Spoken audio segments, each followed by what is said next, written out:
Gang culture has long been a part of American society, with many individuals joining gangs for protection, status, and financial gain. However, gang life comes with significant risks, including the possibility of being caught and facing serious legal consequences. Hello everyone, and welcome to another video. Today we'll be looking at the top 10 most hunted gang members reacting to life sentences. Yeah, you heard it right.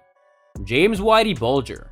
James Whitey Bulger was a notorious Irish-American gangster who rose to power in the Boston underworld in the 1970s. He was the leader of the Winter Hill Gang, which was responsible for a string of violent crimes, including murder, extortion, and drug trafficking.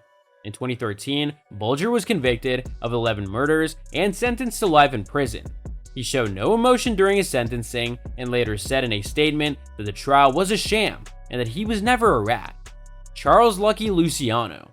Charles Lucky Luciano was an Italian-American mobster who is often credited with creating the modern American mafia. He was the founder of the National Crime Syndicate, which was responsible for organized crime in the United States during the 1930s and 1940s. In 1936, Luciano was convicted of running a prostitution ring and sentenced to 30 to 50 years in prison.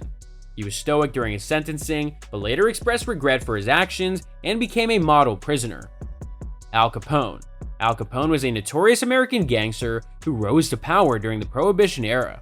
He was the leader of the Chicago Outfit, which was responsible for a variety of criminal activities, including bootlegging, gambling, and prostitution. In 1931, Capone was convicted of tax evasion and sentenced to 11 years in prison. He was furious during his sentencing and reportedly yelled at the judge, "This is outrageous, a travesty of justice." Capone's health deteriorated while he was in prison, and he was released early for medical reasons.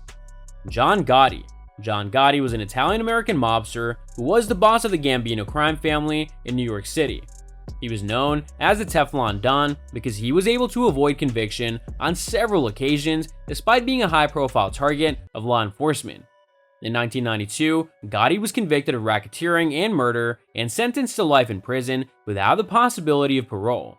He was stoic during his sentencing and later said in a statement that he was a soldier for the Gambino family to the end. Meyer Lansky. Meyer Lansky was a Jewish-American mobster who was a close associate of Lucky Luciano. He was involved in a variety of criminal activities, including gambling, bootlegging, and money laundering. In 1972, Lansky was indicted on charges of tax evasion and conspiracy to obstruct justice. He was able to avoid conviction and fled to Israel, where he lived until his death in 1983. Richard the Iceman Kuklinski. Richard the Iceman Kuklinski was a contract killer who worked for several prominent New Jersey-based crime families. He was responsible for over 100 murders during his criminal career and was known for his cold and calculating demeanor. In 1988, Kuklinski was convicted of 5 murders and sentenced to life in prison. He was reportedly stoic during his sentencing and later said in an interview that he had no regrets about his actions. Vincent Gigante. Vincent Gigante was an Italian-American mobster who was the boss of the Genovese crime family in New York City.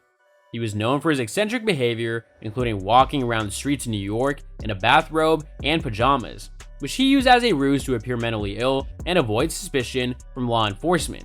In 1997, Gigante was convicted of racketeering and murder and sentenced to 12 years in prison. He showed no emotion during his sentencing, but later said in a statement that he was framed by the government. Charles Manson.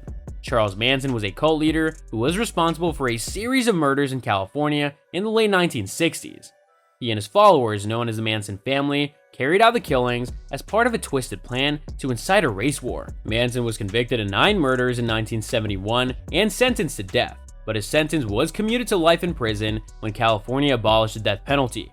Manson was known for his erratic behavior and gave bizarre interviews during his trial.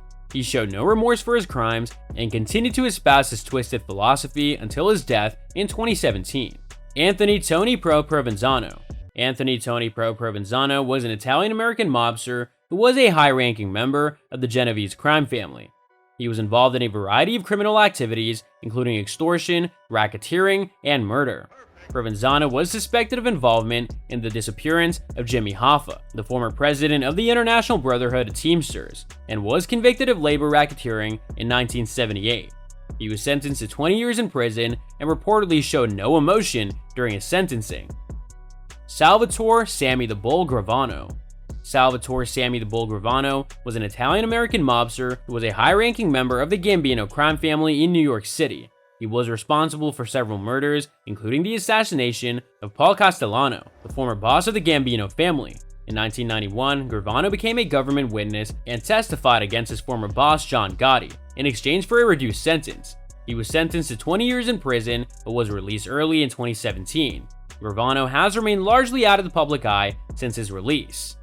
So that's all for today's video. If you enjoyed it, remember to leave a like, subscribe, and ring that bell icon so that you never miss our upcoming videos. And don't forget to share your thoughts in the comments section down below. Stay tuned, and we'll catch you in the next video.